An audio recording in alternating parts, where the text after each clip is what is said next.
Hello viewers, welcome back to my channel Bengali cooking guides. Bengali cooking guides এসে গেছি একটা সুন্দর ইলিশের রেসিপি নিয়ে। তো কেমন লাগলো অবশ্যই জানাবেন। মাছ দিয়ে আমার অনেক কিছু রেসিপি হবে, পাশে আছে রুই কাটা। আজকের রেসিপি 7 মিনিটে ইলিশ রান্না। আমি 4 পিস ইলিশ মাছ মাখিয়ে আধ ঘন্টা রেখে দিয়েছিলাম। এবার এতে আমি অ্যাড করব 2 চামচ টক দই অ্যাড করে এটাকে আমি নিয়েছি চামচ পোস্ত আর 1 টেবিল চামচ সর্ষে আর একটা কাঁচা লঙ্কা। এটার আমি পেস্ট বানাবো। ম্যারিনেট করে আমি আবার 5 ভিউয়ার্স এবার সর্ষে পোস্ত কাঁচা লঙ্কার পেস্টটাও দিয়ে দিলাম।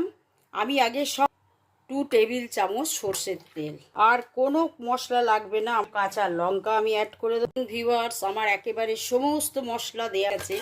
টক দই দেওয়ার জন্য আমি 1 চিমটে চিনিও ভিউয়ার্স আমি একটা বড়াবসি অ্যাড করে দেব এবং স্লোতে রান্নাটা হবে। এতে আমি একটু ধুয়ে জলটা আমি অ্যাড করে দিলাম। এবার ঢাকা আমি 7 মিনিট ওয়েট করব। ভিউয়ার্স মাত্র 7 মিনিট সময় লেগেছে আমার দেখুন ইলিশটা একেবারে কমপ্লিট হয়ে গেছে। ভিউয়ার্স সার্ভিং বলে সার্ভ করে দিয়েছি। মাত্র 7 মিনিটে ইলিশের রেসিপি। চ্যানেলটাকে অবশ্যই সাবস্ক্রাইব করবে।